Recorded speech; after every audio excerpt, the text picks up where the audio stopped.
Hey guys, how's it going? I know I haven't been on here in like a million years. I'm so sorry, you guys. I know with everything that's going on, it's just so weird with the way people are eating and the way people are living and all the changes. And it's just been really hard for me because I want to help everyone and I don't know how. So I was just sitting here. It's a rainy day here in Tampa, and I was about to make something, and I figured, I'm about to make something that's delicious, easy, and I can pretty much guarantee that everybody has the ingredients, and it's something that's fun, it's healthy, the kids will love them. So I'm going to whip up a batch. These are my banana breakfast cookies, but you don't have to eat them just for breakfast. You can eat them all the time. I don't know about you guys, but right now, because I'm only grocery shopping every couple weeks, which I actually really did before, but I would go just maybe every week to get fresh produce, and now I'm kind of not. So my husband needs bananas, and so we have an overabundance of bananas in this house all the time, and I'm constantly chasing bananas down. Well, I used to hate brown bananas. I throw them away. But now these are like gold, you guys, okay? Brown bananas, there are a million things you can make with them, and there's other recipes I can share with you guys at a later time. I'm making waffles out of them is amazing, but we're gonna make banana oatmeal breakfast cookies right now. And you're just gonna use what you have on hand, but you just take overripe bananas, whatever level you are comfortable with, and you just put them in a mixing bowl. And you're going to preheat your oven to 350 degrees.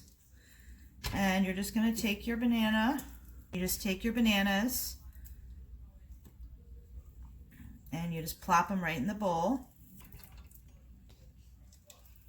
And then you're going to use oatmeal.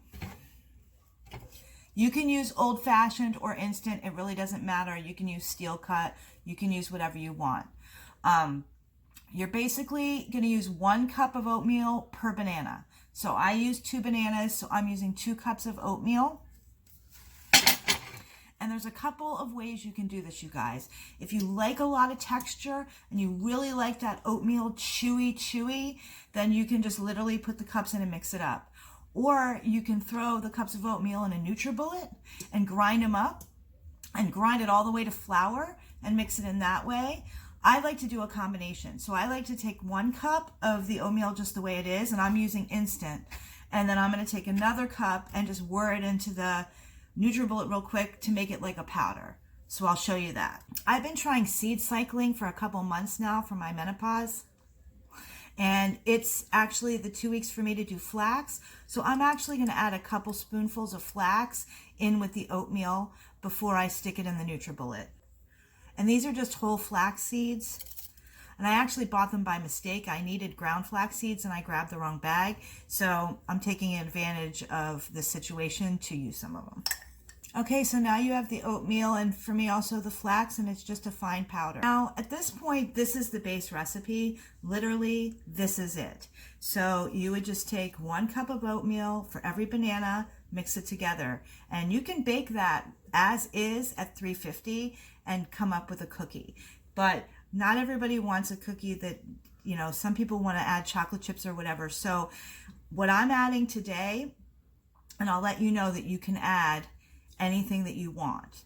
I'm going to be adding some cinnamon, just some ground cinnamon.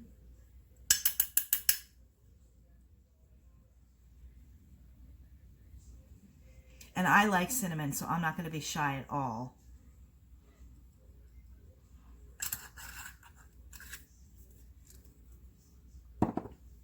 And I also have some brown sugar Truvia. So I'm going to add a big tablespoon of brown sugar Truvia.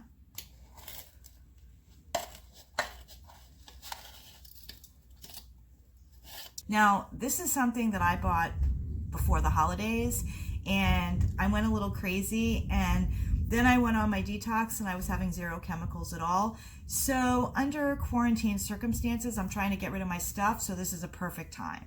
So what I had bought is this Equal, and I got it at Publix.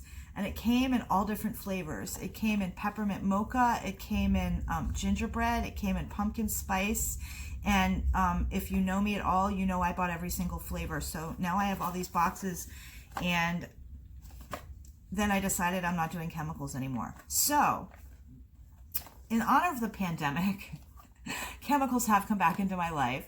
So perfect time to get rid of stuff. So I'm going to be adding 4 packets of this, and this is salted caramel as the extra sweetener. And the best part about this batter is there's no eggs in it. So you can taste it as you go and see if you need to add sweetener or anything. Just remember, you can always add sweetener, but you cannot take it away. So better to check it after a couple packets. In fact, that's what I'm going to do now, because you'd be surprised how sweet very, very ripe bananas are. Now, you can mix this any way you want. I'm just using a fork. Now, you can really have fun with this. You could add ginger, you could add chocolate chips, you could add raisins. Don't be shy. And if you find that it's a little dry, sometimes the bananas are smaller and it ends up to be a little stiffer than you'd like, you can always add unsweetened applesauce to it. And also, we're going to be adding a spoonful of oil or butter. Now, you can add butter, you can add olive oil if you want, you can add whatever you want. I like to add coconut oil because the coconut flavor just goes really good with the bananas and the cinnamon and the oatmeal. This is one of my favorite brands. I like it because it's cold pressed and it's not refined. So it's 100% organic as well. And I just got this at Walmart. It's about $8. So I'm just going to use a big tablespoon worth.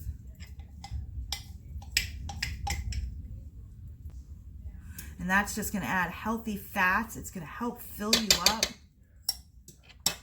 You can only eat, I mean, these are the kind of cookies that you're going to, you know, 2 really does the trick. Okay, and the grand finale for me is I'm adding chopped walnuts. So I've been really enjoying this bag I got at Walmart. So I'm just going to take some chopped walnuts and add it in. I'm not really measuring, but I would say it's safe to say I'm adding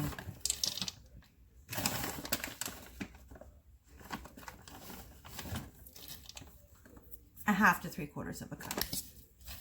And like I said, you could add chocolate chips, you could add raisins, you could add pecans. You know, the banana flavor and the oatmeal flavor do come through. So, but banana and oatmeal, it's macadamia nuts, coconut sugar. You know, once you just realize it's 1 banana to 1 cup of oatmeal, ground up or not, and 350. So now it's time to get them ready to go in the oven. I like them a little bit crispy, so I'm just going to take my pan and I'm just going to spray it with coconut oil and then just put my cookies right onto the pan. Feel free to use parchment paper, tinfoil, anything you'd like.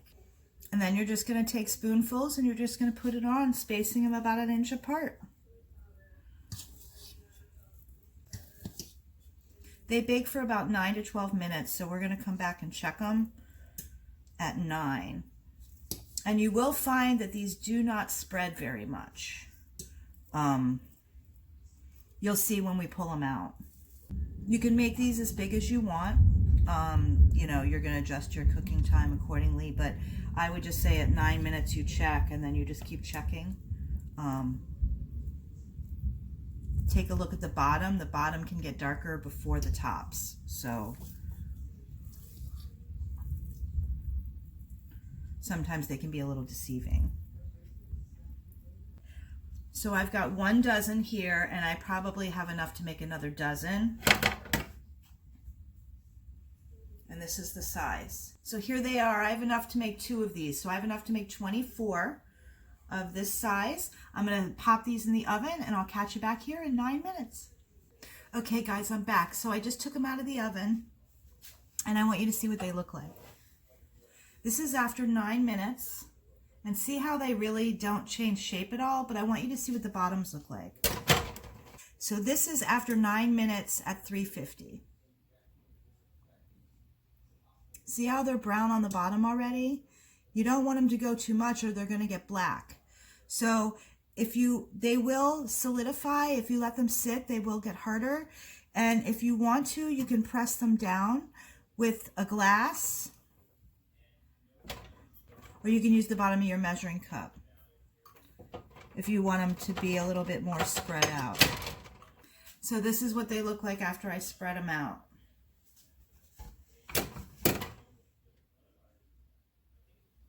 So after I pressed mine down with the bottom of my measuring cup, I just stuck them back in for a minute just to kind of get solidified in the flatter shape. Once I take them out of the oven, I'm just going to transfer them to a plate and let them get to room temperature. And you can store them in the refrigerator or the freezer. They last, about a week. Okay, so I just took the second batch out of the oven, and you guys can cook them all at the same time. I just find the timing changes every time, so I like to do one batch and then another so I can learn from the first one. But it was the same amount of time, so it was 350 for 9 minutes, and then I brought them out, and I flattened them with my measuring cup and put them in for 1 more minute. And the grand total I ended up getting was 20 cookies. I have to admit I ate some of the batter. You got to test it, right? So I ended up with 20 cookies. And you guys, take a look. This is from right out of the oven. So this is after I flattened it. You can see the bottom is a little bit browner. And if you want to broil it for a second, you can. But literally, you guys, a banana and a cup of oatmeal will make 12. 2 bananas, 2 cups of oatmeal should make about 24. For me, it made 20. So it's delicious. Look at it. The steam's coming out. Add what you want. You can add fun stuff for the kids. You can add healthier stuff for you. They're absolutely amazing. Let me know if you try them.